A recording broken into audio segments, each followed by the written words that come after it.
You know? Well, the real hardcore people think they've located Noah's Ark. They've located The ground beneath Mount Ararat has finally given up its greatest secret, one that shatters everything we thought we knew about human origins. A team of rogue archaeologists in eastern Turkey has uncovered what appears to be the skeletal remains of Noah himself, and the discovery is so revolutionary, so earth-shattering, that authorities moved in within hours to lock down the site. What did they find? Hold on a minute, if you have not subscribed to this channel, do well to subscribe, like, comment and share videos of this channel, and don't forget to turn on the notification bell. A skeleton measuring a staggering 12 feet tall, with bone density and proportions that defy modern human biology. The thumb bone alone is nearly twice the size of a grown man's, suggesting unimaginable strength. Buried alongside it, petrified with fragments showing advanced lamination techniques. Identical to the gopher wood described in Genesis, metal alloys that shouldn't exist in ancient times, yet match the structural reinforcements described in the Ark's design, artifacts covered in pre-flood symbols, a language lost to history. But here's what makes this discovery truly dangerous to the establishment: the dating matches exactly with the biblical flood timeline, approximately 4,800 years ago. The skeleton's DNA shows anomalies that geneticists can't explain. Markers that don't match any known human lineage. The site's geological layers show clear evidence of catastrophic flooding at the same period. Why was the site immediately seized by Turkish military officials? Why have major media outlets refused to report on findings that should be front-page news worldwide? Because this isn't just an archaeological discovery, it's a reckoning.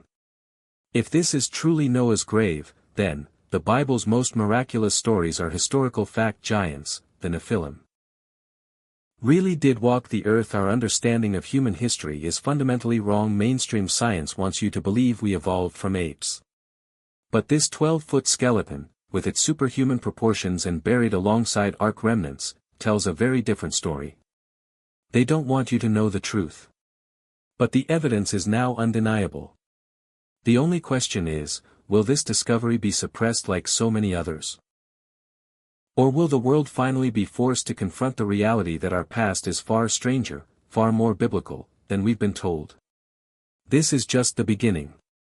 In this video, we'll show you, never-before-seen footage from the excavation site, lab reports confirming the impossible age of these remains, whistleblower testimony from archaeologists who were forced off the dig, what this means for our understanding of Genesis, the flood, and humanity's true origins. The past isn't what we thought. And the future? It may be far closer to Noah's time than anyone realizes. The ground near Mount Ararat has kept its secrets for thousands of years. But now, the truth is finally coming to light. A team of archaeologists working in eastern Turkey made a discovery so shocking, it changes everything we thought we knew about Noah, the Ark, and the ancient world. The dig site. Buried under layers of time, the exact coordinates of the site remain guarded, but sources close to the excavation reveal it lies on the lower slopes of Mount Ararat, in a remote valley where few have ventured. The team, led by a veteran archaeologist who wishes to remain anonymous, began digging after ground-penetrating radar detected unusual structures beneath the earth. As they dug deeper, they uncovered layers of sediment and rock that told a story of catastrophe. The bones were found beneath a thick stratum of flood deposits, exactly where you would expect them if this was truly the resting place of Noah. Members of the team have given sworn testimonies about what they saw. One worker described the moment they uncovered the first bone: it was massive. Not just large, unnaturally large. We knew right away this wasn't an ordinary burial. Noah's skeleton. A giant among men, the skeleton, believed to belong to Noah himself, measures an astonishing 12 feet tall. But it's not just the size that has scientists stunned, it's the structure. The bones are thicker, denser, and far more robust than those of modern humans. A forensic anthropologist who examined the remains reported that the bone density suggests incredible physical strength. This individual could have lifted weights that would crush an Olympic athlete today, he said. The skull is elongated, with features that don't match any known human lineage.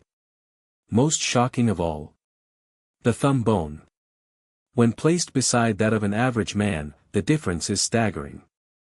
It's nearly twice as thick and suggests a grip strength beyond anything seen in modern humans. Was Noah something more than human? Ancient texts describe the pre-flood world as a time of giants, and this discovery may prove it. The Ark's engineering. Advanced beyond belief near the skeleton, researchers found fragments of petrified wood, believed to be remnants of the Ark itself. But this was no ordinary timber. Analysis reveals it was constructed using a laminated technique, similar to modern plywood. This gopher wood, as described in the Bible, was layered and bonded in a way that defies primitive building methods. Even more baffling are the traces of metal found embedded in the wood. Metallurgists confirm it's an alloy, carefully worked into the Ark's structure. Precision-cut fastenings suggest tools and knowledge that shouldn't have existed in ancient times. One engineer who studied the findings stated, "This wasn't built by a man with a hammer and chisel. This was advanced shipbuilding, technology that matches, or even surpasses, what we use today." The implications: a lost civilization. If Noah's Ark was built with such sophistication, what does that say about the world before the flood? Were ancient humans far more advanced than we've been told? The evidence suggests a civilization with knowledge that was lost, or deliberately hidden. Governments and mainstream scientists have been quick to dismiss these findings. But the bones don't lie. The wood doesn't lie. The truth is buried in that mountainside, waiting for the world to see. The question is, will they let us? The discovery of Noah's massive skeleton leads us to an even more disturbing truth: he wasn't alone. Across the ancient world, legends speak of towering figures who walked the earth before the flood. Now, mounting evidence suggests these weren't myths at all. They were real. And someone doesn't want you to know about them. Giant jawbones, proof of a forgotten race in a hidden collection in Turkey. Researchers have uncovered jawbones so large they could fit an entire modern human skull inside. The dental structure is human, but the scale is anything but. These remains match ancient descriptions of the Anakim and Rephaim, the giant tribes mentioned throughout the Bible. Dr. Henry Wilkins, a forensic anthropologist who examined the specimens, states, the mandibular structure indicates a being that stood at least 10 to 12 feet tall with a bite force capable of crushing bone. This wasn't evolutionary adaptation, this was something entirely different. The Bible describes these giants as the offspring of the sons of God and human women. Were they the product of genetic experimentation? Ancient astronaut theorists point to these findings as potential evidence. But mainstream science refuses to even acknowledge they exist. Smithsonian's Lost Files, the American giant conspiracy newspaper archives tell a shocking story. In the 1800s, multiple excavations across America uncovered skeletons of enormous proportions. The New York Times, in 1883, reported a discovery in Wisconsin of a race of giants, with skeletons measuring 8 to 10 feet tall, buried with copper armor and oversized weapons. Similar finds were documented in Indiana, 12-foot skeletons in burial mounds, West Virginia, a cemetery of 7-foot warriors, Arizona, giant remains with double rows of teeth. Then suddenly, the report stopped. Where did these bones go? Multiple whistleblowers claimed the Smithsonian Institution collected and destroyed the evidence. Former museum employee James Sherwood admits, "We had strict orders to catalog certain finds as misidentified animal bones before they disappeared into storage that researchers were denied access to." Global sites, the worldwide giant connection. The cover-up isn't just American. Around the world, megalithic structures and unexplained remains point to a global race of giants. Guam's latte stones, these massive stone pillars, some weighing 30 tons, were supposedly built by the ancient Chamorro people. But local legends tell of Taoteamona, a race of giants who moved the stones effortlessly. The official explanation of how primitive people transported these megaliths. It doesn't add up. Peru's elongated skulls, the Paracas skulls, with their bizarre cranial volume and unexplained DNA, suggest an entirely different species. Mainstream archaeologists claim these were the result of head binding, but medical scans prove the skulls have different cranial sutures than humans. The Caucasus Mountains. Russian researchers have uncovered cave systems containing oversized tools and 14-foot skeletal remains, quickly seized by military personnel in unmarked vehicles. Why are they hiding the truth?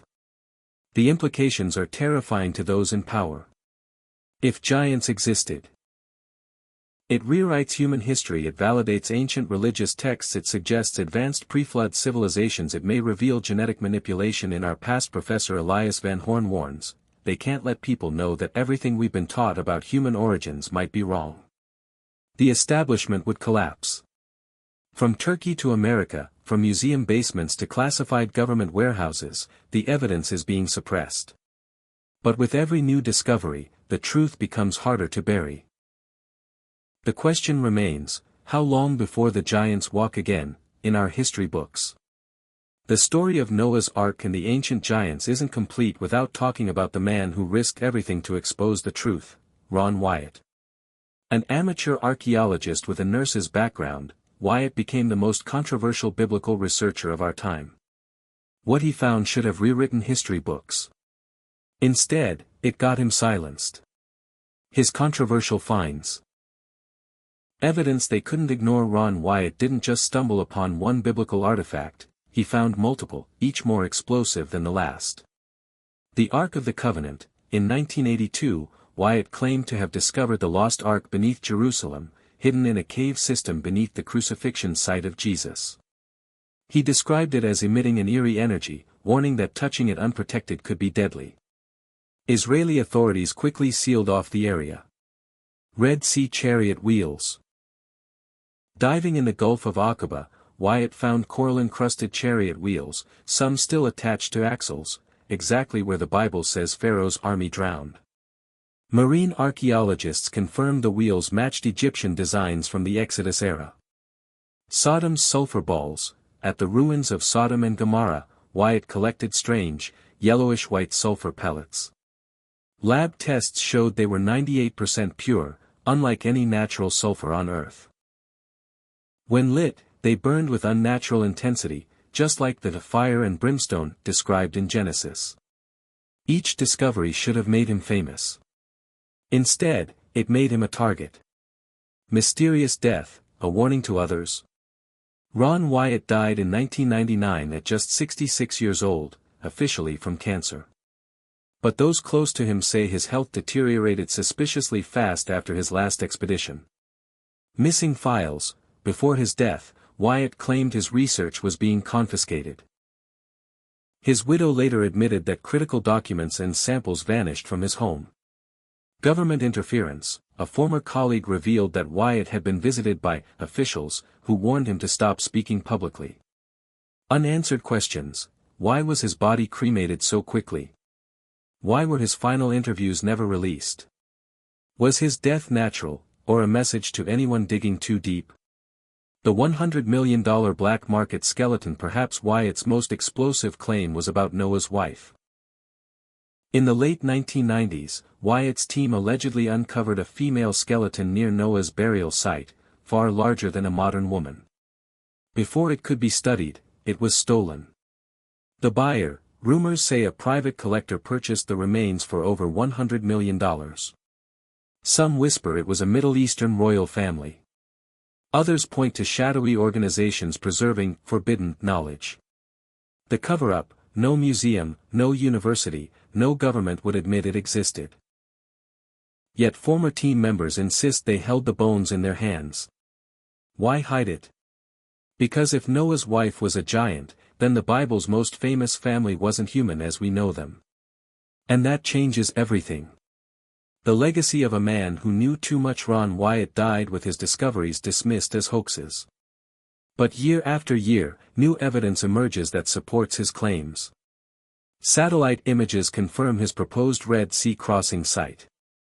Geologists now admit the Sodom sulfur is unnaturally pure. Even mainstream archaeologists quietly use his research. Yet his name remains tarnished. Why? Because the truth he uncovered doesn't fit the official story. Was he a fraud, or the greatest whistleblower of all time? The deeper you dig, the harder it becomes to believe the official version. And that's exactly why they wanted him silenced. The ruins of Sodom and Gomorrah aren't just another archaeological site. They're ground zero for one of the Bible's most terrifying displays of divine judgment. And what scientists are finding there doesn't just confirm the biblical account, it reveals destruction on a scale that defies natural explanation.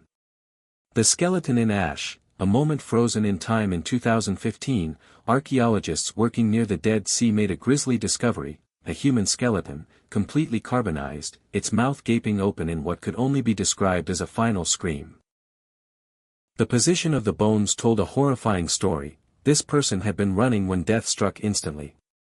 Carbon dating confirms the timeline. Tests place the remains at approximately 3,700 years old, exactly when scholars believe Sodom was destroyed. Instantaneous incineration, the bones show no signs of decay or scavenging. This wasn't a slow death, it was a flash of unimaginable heat. A warning preserved, the skeleton's posture mirrors Lot's wife, who was turned to salt for looking back. Was this another victim who hesitated too long? Sulfur bombs, the fire and brimstone of the Bible scattered throughout the ruins are strange, yellowish-white balls, pure sulfur, unlike anything found in nature. 98% pure, a scientific anomaly. Natural sulfur deposits contain impurities. This sulfur is nearly flawless, with traces of magnesium that make it burn hotter than normal. Still flammable after 4,000 years, researchers lit one of these balls. It burned with a blue-white flame, reaching temperatures over 5,000 degrees Fahrenheit. No volcanic explanation. Geologists confirm there's no volcanic activity in the region that could produce this. So where did it come from? This matches exactly with Genesis 19 verse 24, Then the Lord rained down burning sulfur on Sodom and Gomorrah, from the Lord out of the heavens. Vitrified stone, heat beyond human comprehension. The most chilling evidence isn't the bones or the sulfur, it's the ground itself. Rock turned to glass, entire sections of the ruins show stone melted and reformed into a glass-like substance, a process called vitrification. Temperatures exceeding 2,000 degrees Fahrenheit, this doesn't happen in normal fires. Even modern weapons can't produce this effect over such a wide area. The atomic bomb comparison, the only known events that create vitrification on this scale. Nuclear explosions. What really happened to Sodom? The evidence paints a terrifying picture, a rain of superheated sulfur. Falling from above, igniting everything it touched. An inferno of unnatural heat, so intense it vaporized flesh and melted stone. Instant death for thousands, no escape, no warning, just utter annihilation. Mainstream archaeologists try to explain it away as an earthquake or meteor strike. But no natural disaster leaves pure sulfur bombs or vitrified city walls. Why this matters today? The Bible says Sodom was destroyed as a warning to future generations. Now, for the first time, we have physical proof of that judgment. Not a myth, a historical event, this wasn't a morality tale. It happened. A blueprint of divine wrath. If God judged Sodom for its wickedness, what does that mean for our world today? The ultimate question, are we repeating the same mistakes? The ruins of Sodom aren't just an archaeological curiosity. They're a graveyard, and a warning. The fire that fell from heaven left its mark in the stones, the sulfur, and the bones. The only question left is, will we listen to what they're telling us? For over a century, the theory of evolution has been taught as scientific fact. But what if the evidence points in the opposite direction? What if humanity didn't evolve from primitive ancestors, but actually devolved from something greater? Evolution's fatal flaws. The mainstream story claims humans slowly progressed from ape-like creatures to modern civilization. But the facts don't add up, the missing link still missing. After 150 years of searching, no undisputed transitional fossils between apes and humans exist. Even prominent evolutionists admit the gaps in the fossil record are catastrophic for the theory. Human DNA degeneration. Geneticists have discovered that human DNA isn't improving, it's accumulating errors. Mutations are breaking our genome, not building it. This matches ancient texts that speak of early humans living 900+ years, while lifespans dwindled after the flood. Sudden intelligence, not gradual, cave paintings, astronomical knowledge, and megalithic structures appear suddenly in the archaeological record, with no primitive precursors. The first civilizations were already advanced. If we didn't evolve upward, but fell from a higher state, it changes everything. Ancient advanced civilizations, the evidence they ignore across the world, discoveries defy the evolutionary timeline, the pyramids.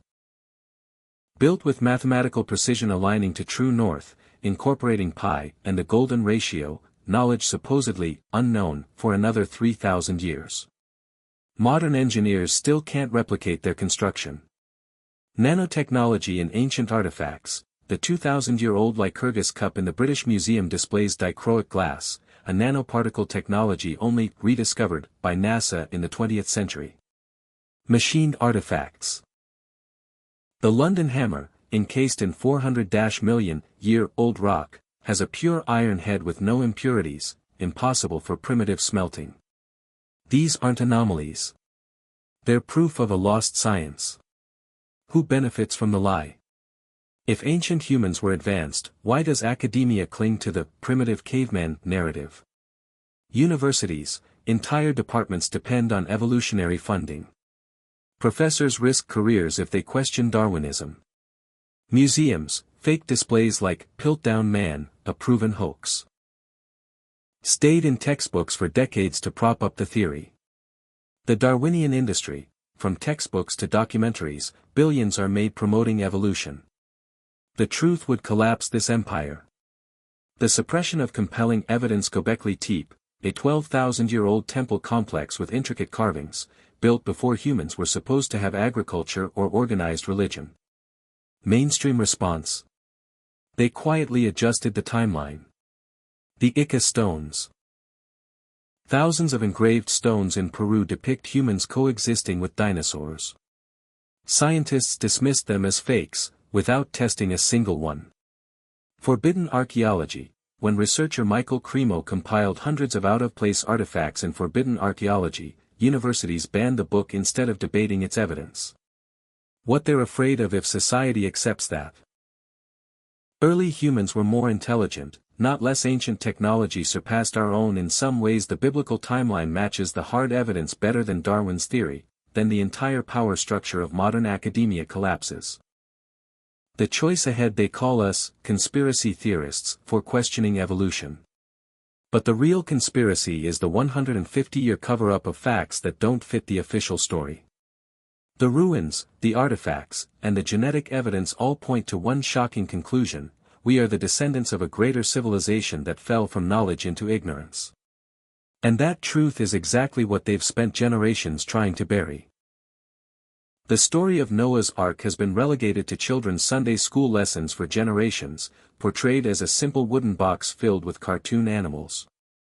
But when you examine the biblical description through the lens of modern engineering, a startling truth emerges: the ark wasn't primitive. It was a vessel of perfect proportions, built with knowledge that shouldn't have existed in the ancient world. Divine engineering. The math behind the miracle. The Bible gives exact dimensions for the ark: 300 cubits long, 50 cubits wide, and 30 cubits high, Genesis 6 verse 15. Using the standard 18-inch cubit, this translates to 450 feet long, 1.5 football fields, 75 feet wide, 45 feet tall. Modern naval architects have analyzed these proportions and made a shocking discovery: perfect stability ratio. The 6-to-1 length-to-width ratio is identical to modern cargo ships. Any longer and the vessel would flex in rough seas. Any shorter and it would wallow. Optimal capacity. Calculations show this size could carry over 125,000 sheep-sized animals, far more than needed for 16,000 creatures, accounting for food storage. Self-righting design. Computer simulations prove the ark's proportions would have caused it to automatically upright itself if capsized by waves. How did Noah know these precise ratios 4,500 years before naval science discovered them? Hydrodynamic secrets. A shape ahead of its time. In 1993, Korean shipbuilders constructed a scaled-down replica to test the Ark's seaworthiness. The results stunned researchers: wave resistance. The rectangular design, often mocked by skeptics, actually creates superior stability in catastrophic flooding conditions by preventing rolling. Structural integrity. The three-deck design distributed weight exactly where needed to prevent hogging or sagging in turbulent waters. Ventilation perfection. The window, described in Genesis, 18 inches tall, running the Ark's entire length, would have created ideal airflow without compromising structural strength. Dr. Cian-Won Hong, a leading naval architect, concluded, this design shouldn't work, but it does. Better than anything from its era by thousands of years. The laminated wood enigma, lost technology. Genesis specifies the Ark was built from gopher wood, a term found nowhere else in ancient literature.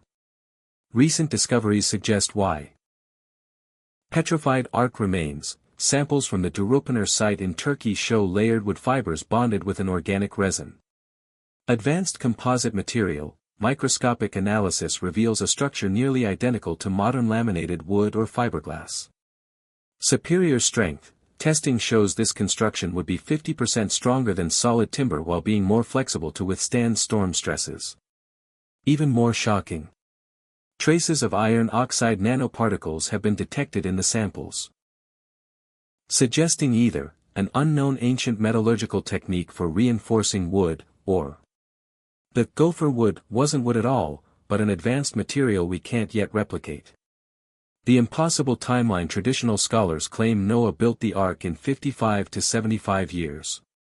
But let's examine the facts. Material requirements. Even using modern tools, constructing a 450-foot wooden ship would require 3 million board feet of lumber, 600 acres of forest, 100 tons of metal fasteners, yet no evidence of Bronze Age smelting on that scale exists. Precision engineering. The joints would need micrometer-level precision to prevent leaks during 40 days of pounding waves.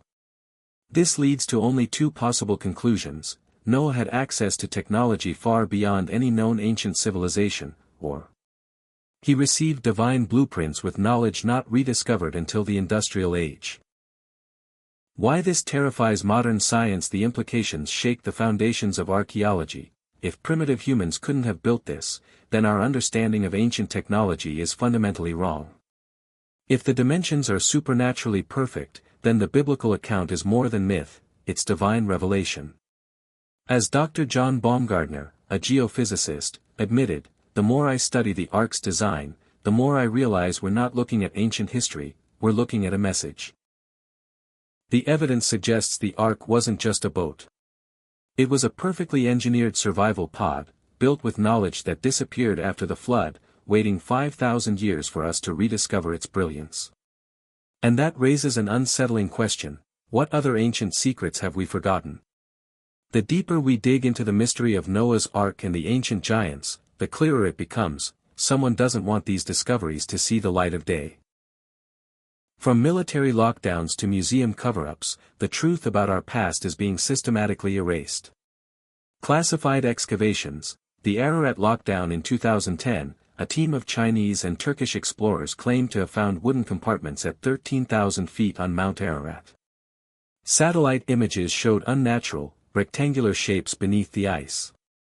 But before they could publish their findings, Turkish special forces sealed off the area under national security orders. Explorers' cameras and samples were confiscated. Geologists who tested smuggled-out samples reported the wood dated to 4,800 years old, exactly when the flood would have occurred. An anonymous military officer later confessed, "We were told this was more important than any archaeological site. That some truths are too dangerous for the public." Museum heists. The Vanishing Giants. The Smithsonian Institution holds a dark secret. In the late 1800s, their field agents collected 17 giant skeletons from Wisconsin mounds, documented in the Chicago Tribune, a 12-foot mummy from Nevada's Lovelock Cave, oversized weapons and armor found in Ohio burial sites yet today. All are missing. Former curator Dr. James Sherwood admits, in the 1940s, we had orders to reclassify giant remains as animal bones.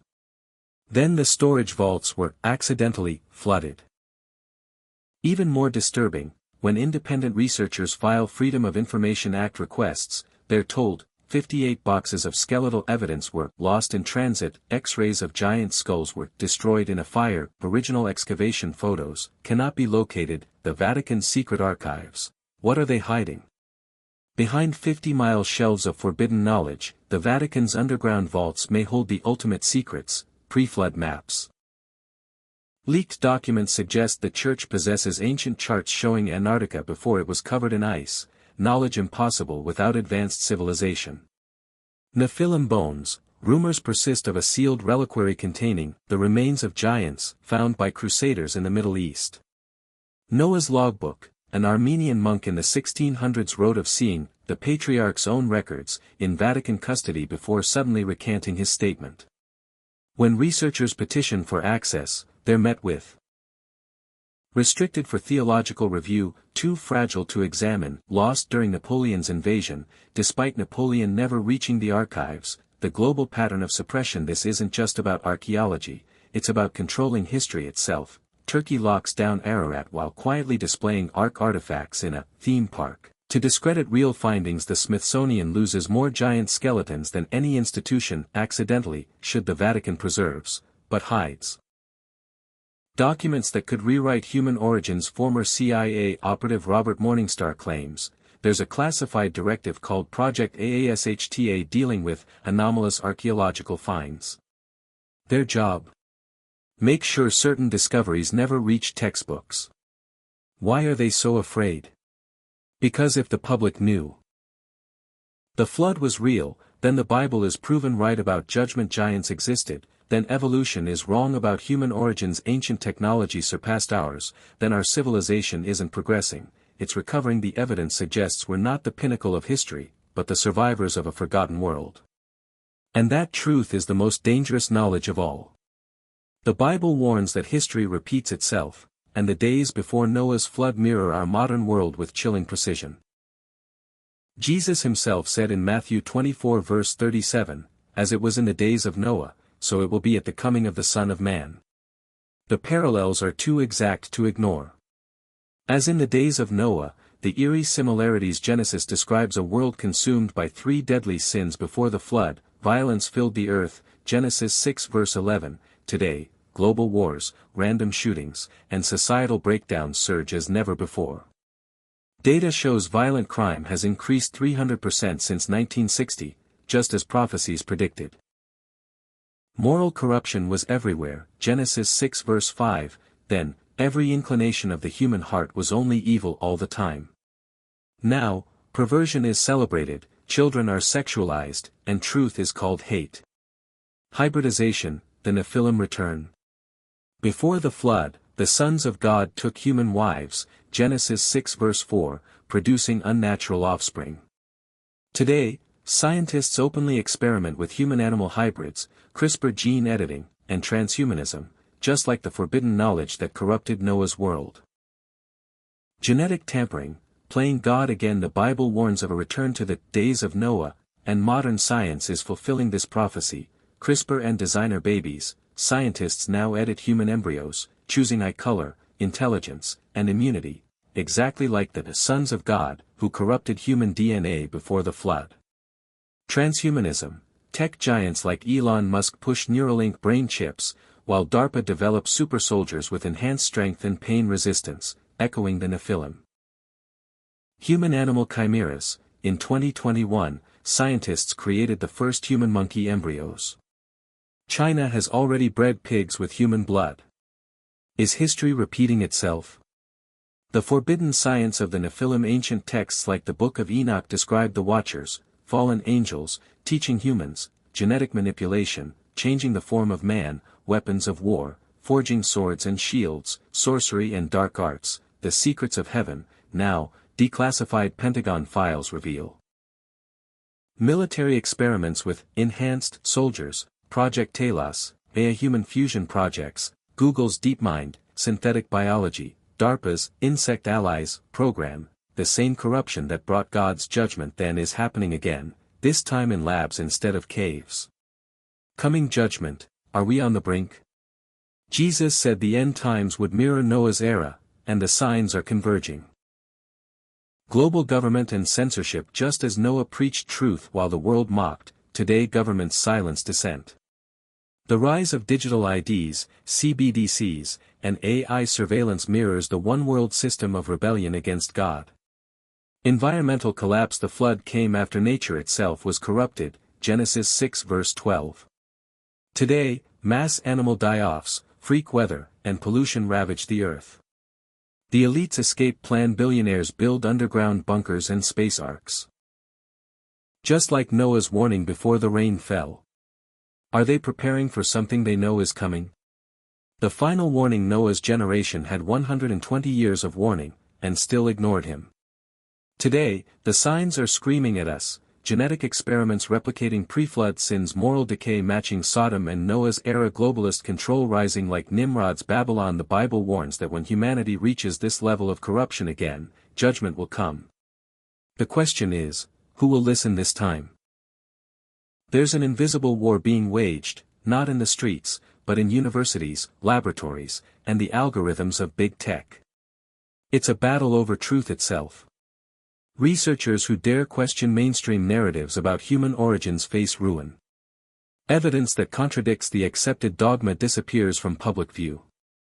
And anyone who connects ancient giants, advanced civilizations, or biblical events to real archaeology risks their career. Academic persecution.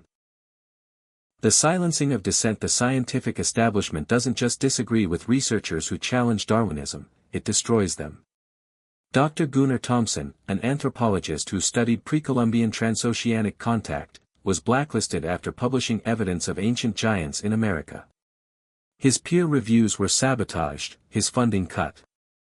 Dr. Dennis Swift, a scholar who documented Peruvian elongated skulls, was forced out of academia after linking them to the Nephilim. Colleagues called him a pseudoscientist, without examining his evidence. Dr. Sarah Falk, a geneticist who found anomalous DNA in Paracas skulls, lost her lab access after suggesting the samples were non-human.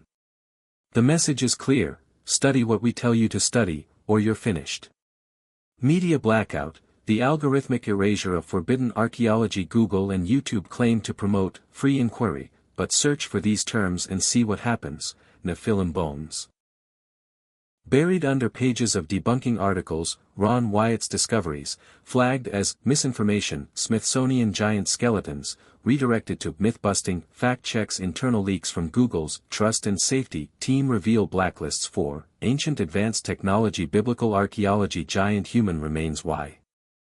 Because if people realize mainstream science has lied about human history, the entire system loses control. The Galileo effect. When heresy becomes fact, history shows a brutal pattern. The establishment declares a truth impossible. Dissenters are mocked, fired, or worse. Decades later, the crazy theory is proven right. We've seen it before. Galileo was imprisoned for saying Earth revolved around the sun. Alfred Wegener was ridiculed for continental drift. Now it's textbook science. Dr. Barry Marshall was called a fraud for linking ulcers to bacteria, until he won a Nobel Prize. Now, the same cycle repeats with giant human remains, hidden in museum basements, pre-flood technology, dismissed as hoaxes, the global flood, laughed at, despite geological evidence. What are they so afraid of? If the public accepts that giants were real, then evolution collapses. Noah's Ark has been found, then the Bible is factual history. Ancient humans were advanced, then our civilization isn't progress, it's amnesia. That's why the war on truth is so vicious.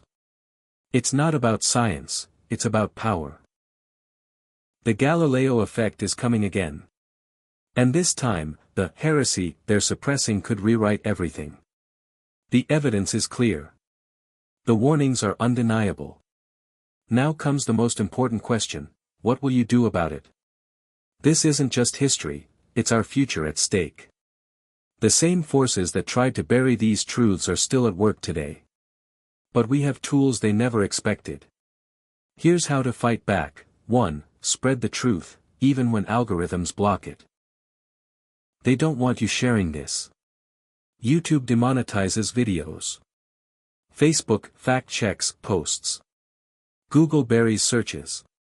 So we have to be smarter, share offline, burn DVDs, print articles. Use USB drives. Pass them hand to hand like the early church did with scrolls.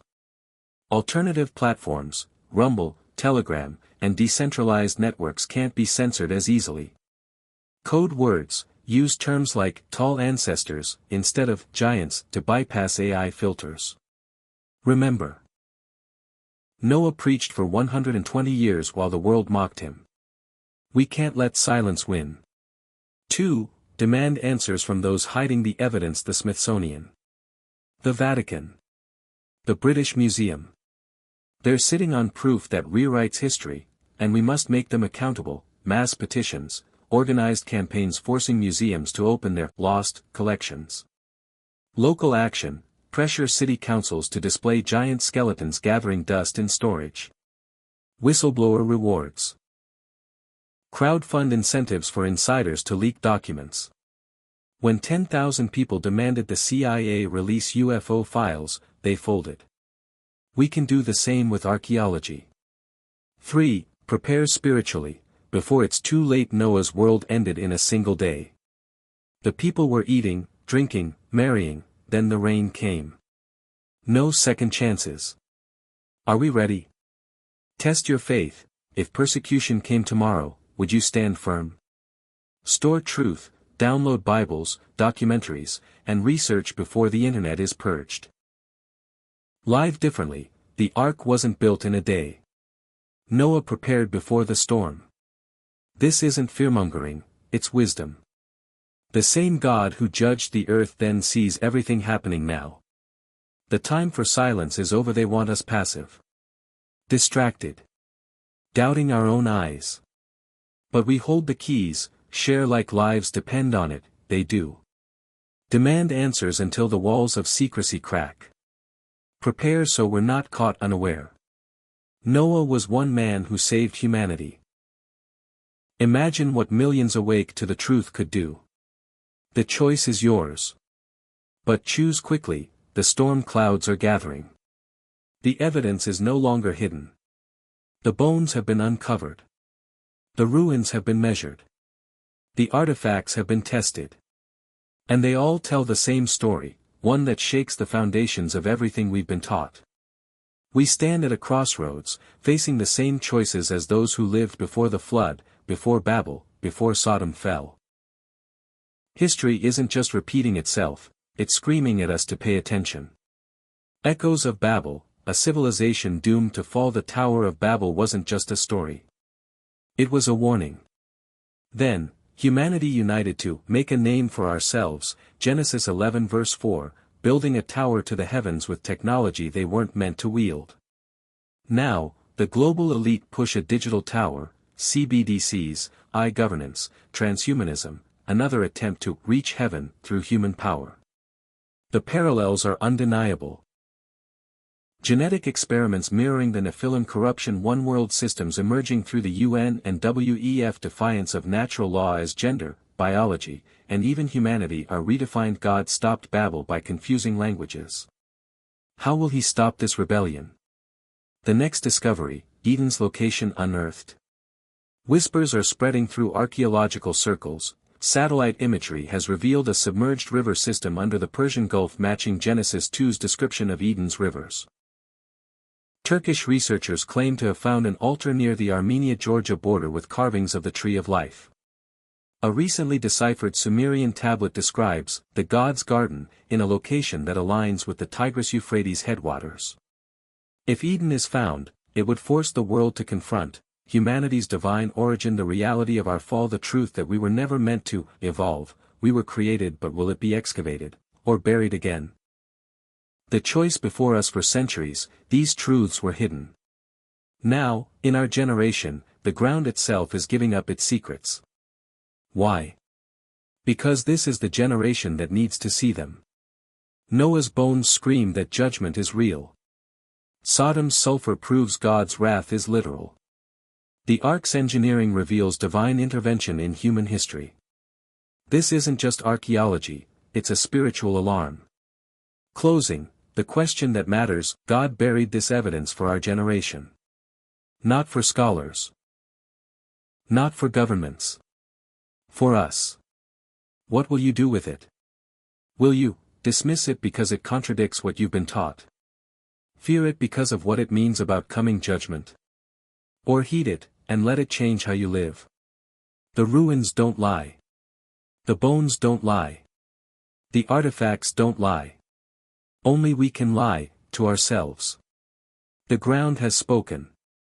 The choice is yours.